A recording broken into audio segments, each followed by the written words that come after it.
Good morning, students. I hope so that you have studied very well yesterday and you understand the concept. Now, some insects such as grasshoppers and cockroach pass through 3 stages in their life cycle. कुछ कीट यानी कुछ जो insects होते हैं जैसे grasshopper और cockroach ऐसे इंसेक्ट्स हैं जो 3 अवस्थाओं को पार करते हैं और ये जो अवस्थाएं होती है क्या कहलाता है, उनका जीवन चक्र कहलाता है. When the eggs of a cockroach hatch, baby cockroach comes out. They are called nymph. जब कॉकरोच अंडे सेती है यानी जब कॉकरोच अंडे सेती है तो बेबी कॉकरोच बाहर निकलता है जिसे हम क्या कहते हैं, निम्फ कहते हैं. They look similar to adult cockroach. They shed their skin several times where they are growing. This is called molting. यह एडल्ट कॉकरोच जैसा ही होता है और धीरे धीरे इसकी त्वचा व शरीर बढ़ता रहता है. इसे हम क्या कहते हैं, मॉल्टिंग कहते हैं. After moulting many times they change into adult cockroaches. Moulting के बाद से यानी जो मॉल्टिंग होती है उसके बाद से एडल्ट कॉकरोच जैसा बन जाते हैं यानी जो एग्स होते हैं, एग से क्या कन्वर्ट होता है, निम्फ, और फिर निम्फ से क्या हो जाते हैं, एडल्ट कॉकरोच में कन्वर्ट होते हैं. Yes, other insects such as butterflies and houseflies pass through 4 stages in their life cycle. Let's look at the life cycle of a butterfly. तो दूसरे इंसेक्ट हैं जैसे तितली या बटरफ्लाई है या फिर हाउस फ्लाइज है, ये किसमें हैं, ये 4 अवस्थाओं को पार करती है यानी 4 स्टेजेस को पास होती हैं. Let's look at the life cycle of butterfly. अब हम किसकी लाइफ साइकिल पढ़ेंगे, बटरफ्लाई की लाइफ साइकिल पढ़ेंगे. सबसे पहले फर्स्ट क्या होते हैं, A butterfly has 4 stages in its life cycle. जो बटरफ्लाई की लाइफ साइकिल है उसमें कितने स्टेजेस होते हैं, 4 स्टेजेस होते हैं.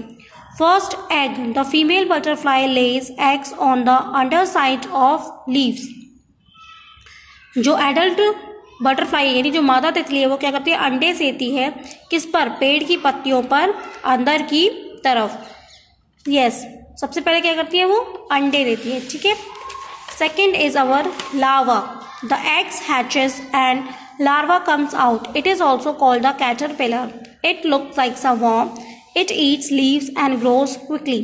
लार्वा यानी जब तितली अंडे सेती है तो उसके बाद उसमें से क्या निकलता है, लार्वा बाहर आता है जिसे हम क्या कहते हैं, कैटरपिलर कहते हैं. यह पत्तों को खाता है, मतलब किसको खाता है, पत्तों को खाता है और बड़ा होता रहता है. Third is pupa.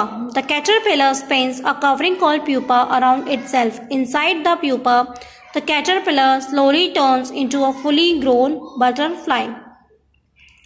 Caterpillar क्या होता है, स्पिन से ढका होता है जिसे हम क्या कहते हैं, प्यूपा कहते हैं. ये किस आकृति, गोल आकार में होता है. कैसे आकार में होता है, गोल आकार में होता है. प्यूपा के अंदर कैटरपिलर आसानी से धीरे धीरे एडल्ट तितली के रूप में बदल जाता है. Fourth is our butterfly. When the pupa splits open, the beautiful butterfly takes flight. जब प्यूपा स्प्लिट्स को खोलता है तो उसमें से क्या निकलती है, सुंदर तितली का रूप लगता है यानी क्या निकलती है उसमें से, सुंदर तितली लगती है और वो क्या करती है, उड़ने लगती है. ठीक है. तो फर्स्ट में क्या होती है, जो फीमेल बटरफ्लाई है वो क्या कर रही है, सबसे पहले क्या ले कर रही है, एग्स कर रही है. ठीक है. फिर एग्स के बाद क्या हो रही है, जो लार्वा एग्स क्या हो जाएंगे, से उन्हें हैचेस कर दिया गया है किससे, तो वो किस में कन्वर्ट हो गए, कैटरपिलर में. कैटरपिलर के बाद कैटरपिलर किस में कन्वर्ट हुआ, प्यूपा में कन्वर्ट हुआ. एंड प्यूपा के बाद में क्या हुआ कि जो प्यूपा जब फुली ग्रोन बटरफ्लाई में कन्वर्ट हो गया तो वो किस में कन्वर्ट हो गया, बटरफ्लाई में, एडल्ट बटरफ्लाई में कन्वर्ट हो गया. It start flying, looks for food and then lays eggs. The life cycle starts all over again. ये अपना क्या करती है, भोजन तैयार करती है. ठीक है. और फिर वही तितली अंडे देती है और यही द्वारा से उसका जीवन चक्र शुरू हो जाता है. यानी फिर से क्या देती है, पहले से वो एग्स देती है, एग्स फिर किस में कन्वर्ट होंगे, कैटरपिलर में कन्वर्ट होते हैं, फिर कैटरपिलर प्यूपा में and then pupa becomes to butterfly. Now other egg laying terrestrial animals, crocodiles, turtles, lizards and snakes also reproduce by laying eggs. जो आपके क्रोकोडाइल्स हैं, टर्टल्स हैं, लिजर्ड्स और स्नेक, ये भी क्या देते हैं, अंडे देते हैं. Their eggs have hard shell like that of birds. जो इनके अंडे होते हैं वो क्या होते हैं, मजबूत कठोर कोशिका के होते हैं. जैसे कैसे अंडे होते हैं, पक्षियों के अंडे जैसे ही होते हैं. ठीक है. Crocodiles and alligators make nest for their eggs on the ground in shallow pits near the river banks. जो क्रोकोडाइल और एलिगेटर्स हैं वो अपने घोंसले में अंडे देने के लिए कहाँ बनाते हैं, नदी के किनारे पर गड्ढा खोदकर उसमें देते हैं. After laying the eggs, The mother covers the eggs with sand. Only a few of them hatch as some do not get sufficient heat and some are eaten by other animals. ठीक है, क्या करते हैं वो अंडे कहाँ देते हैं, गड्ढा खोदकर उसमें देते हैं। फिर अंडे देने के पश्चात उनकी जो माँ होती है नहीं मदर होती है वो अंडे के ऊपरी भाग को किसे ढक देती है, मिट्टी से ढक देती है।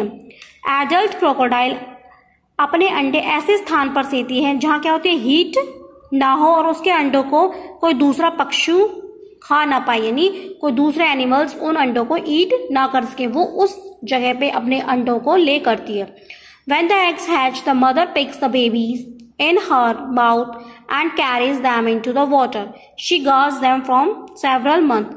जब अंडे से बाहर उनके बच्चे निकल जाते हैं तो एडल्ट जो क्रोकोडाइल है वो क्या करती है, अपने बच्चे को मुंह में दबाकर पानी में ले जाती है और वहां कुछ महीनों तक उसकी क्या करती है, देखभाल करती है। ठीक है, नेक्स्ट एक्वेटिक ओविपेरस एनिमल। अब जो एक्वेटिक ओविपेरस एनिमल्स क्या है, aquatic animals lives in water. Animals like fish and frog lays egg in water. जो animals किस में रह रहे हैं, aquatic यानी पानी में रह रहे हैं, पानी में रहते हैं, जैसे मछली और मेढक किस में देते हैं, पानी में ही अंडे देते हैं। यानी जो फिश और फ्रॉग्स हैं वो किस में अंडे देते हैं, they lays eggs in water. Fish lays thousands of eggs at one time. Many fish lays eggs on the bottom of the water bodies or among water plants. मछली क्या होती है, एक बार में क्या करती है, हजारों की संख्या में अंडे देती है। अनेक मछलियां किसके, वाटर के तल में अंडे देती है, यानी कहाँ देती हैं, वाटर के बॉटम में। ठीक है, तल में अंडे देती हैं। Some fish have adhesive eggs and these stick together in bunches. The young ones in the egg grows and hatch into very small baby fish called fries. Not all fries grows into adult fish, as of them are eaten by other big fish and aquatic animals. जो मछली होती है वो क्या देती है, एक बार में हजारों की संख्या में अंडे देती है और जो अनेक मछलियां होती है वो क्या करती हैं, किसके तल में, यानी वाटर के बॉटम में अंडे देती है, यानी तल में देती हैं। और पानी के पौधों पर कुछ मछली चिपकने वाले अंडे रखती है, यानी जो पानी में क्या होते हैं बेटा, पौधे होते हैं ना, एक्वेटिक प्लांट्स होते हैं। ठीक है, उन पे क्या देती है, अपने अंडे देती हैं, रखती हैं। ठीक है, ये अंडे क्या होते हैं, मजबूत झुंड में होते हैं। जब बच्चा अंडे में होता है तो वो क्या होता है, बढ़ता है, फिर उसमें से क्या होते हैं, छोटी बेबी फिश निकलती है, यानी छोटी बेबी फिश निकलती है, इसे हम क्या कहते हैं, फ्राइज कहते हैं। सभी फ्राइज, ठीक है, सबसे पहले क्या होगा, अंडे, फिर अंडे में से क्या निकलेगी, छोटा बेबी फिश निकलता है, जिसे हम क्या कहते हैं, फ्राइज कहते हैं। सभी फ्राइज एक एडल्ट फिश की तरह ग्रो नहीं करते हैं। क्यों, क्योंकि ज्यादातर क्या होती है, जो बड़ी मछलियों द्वारा खाई जाती है। ठीक है, क्यों, क्योंकि कुछ जो फ्राइज होते हैं उन्हें क्या ईट करते हैं, एडल्ट फिश उन्हें ईट कर लेते हैं, और जो दूसरे पक्षी जो किस में रहते हैं, पानी में रहते हैं, वो भी क्या करते हैं, उनको खा जाते हैं। ओके बेटा, now you have to study this one.